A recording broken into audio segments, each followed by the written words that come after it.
You've probably heard of T.S. Eliot's The Wasteland, right? It's one of the most famous, most analyzed, and, let's be honest, most difficult poems ever written. For a century, we thought we knew what it was all about.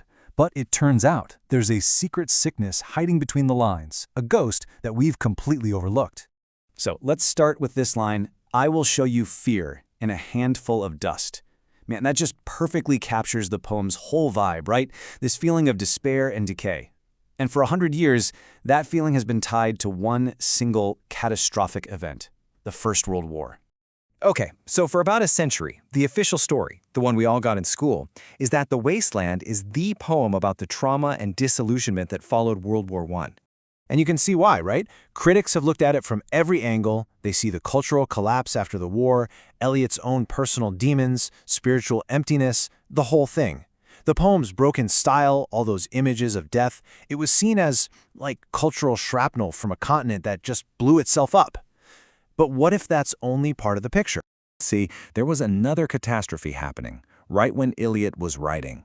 Something even deadlier that killed upwards of 50 million people, and one that we've kind of forgotten about, the 1918 Spanish flu pandemic.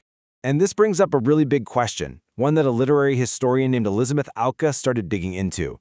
If this pandemic was so massive, so devastating, where is it? Where is it in our art, in our stories? Why does it feel like history just erased it? Okay, and this is where it gets super interesting. Look at how we remember these two things. War gives us stories. It's got heroes, a clear enemy, this idea of a noble sacrifice that we can build big monuments to. But a pandemic? That's a totally different beast. It's a lonely battle fought inside your own home, inside your own body. And that's the key, right? It's really hard to build a memorial to helplessness.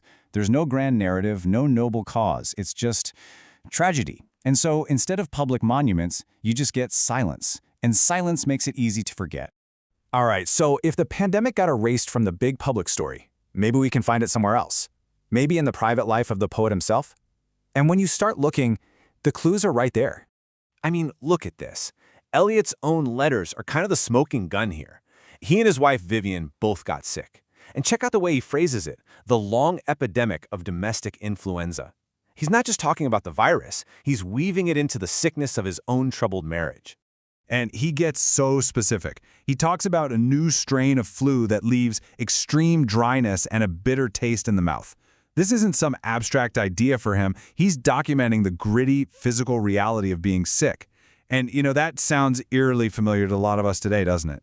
So you have to understand, for Eliot, the virus wasn't just something happening out there in the world.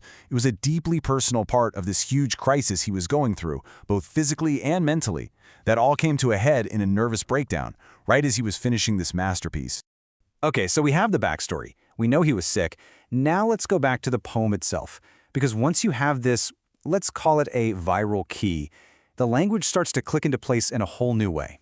First, let's get this word on the table, innervation. It's that feeling, you know the one, of being totally drained of energy. Just a deep physical, mental, and even moral weakness. That feeling you get when you're really, really sick. That is the mood of the entire poem. And the second big idea is this, delirium logic. Think about it.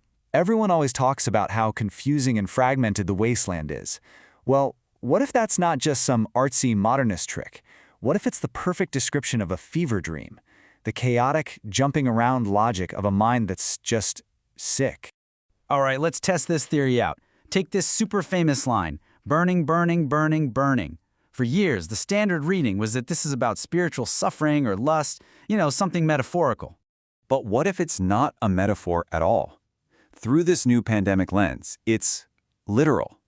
It's the physical, all-consuming feeling of a body that is literally on fire with a high fever. It's something anyone who's had a really bad flu knows in their bones. Okay, here's another one. This really grotesque, powerful image. Dead mountain mouth of carious teeth that cannot spit. Again, critics would say this is about spiritual drought, a barren land. But it's also a shockingly accurate description of a major flu symptom, one Eliot himself wrote about in his letters. That awful, overwhelming thirst, the extreme dry mouth. It's the body turning into its own wasteland. And finally, let's talk about the soundscape of the poem. Think about these lines, and upside down in air were towers, tolling reminiscent bells that kept the hours. When we think of the 1920s, we might imagine sounds of war. But these aren't the sounds of a battlefield. Imagine living in a city where this virus is just raging. The sound you'd hear, constantly, day in and day out, would be the grim echo of church bells. Not for victory, but for another funeral. And another. And another. That's the sound of the pandemic. So why does all this matter? What's the big takeaway here?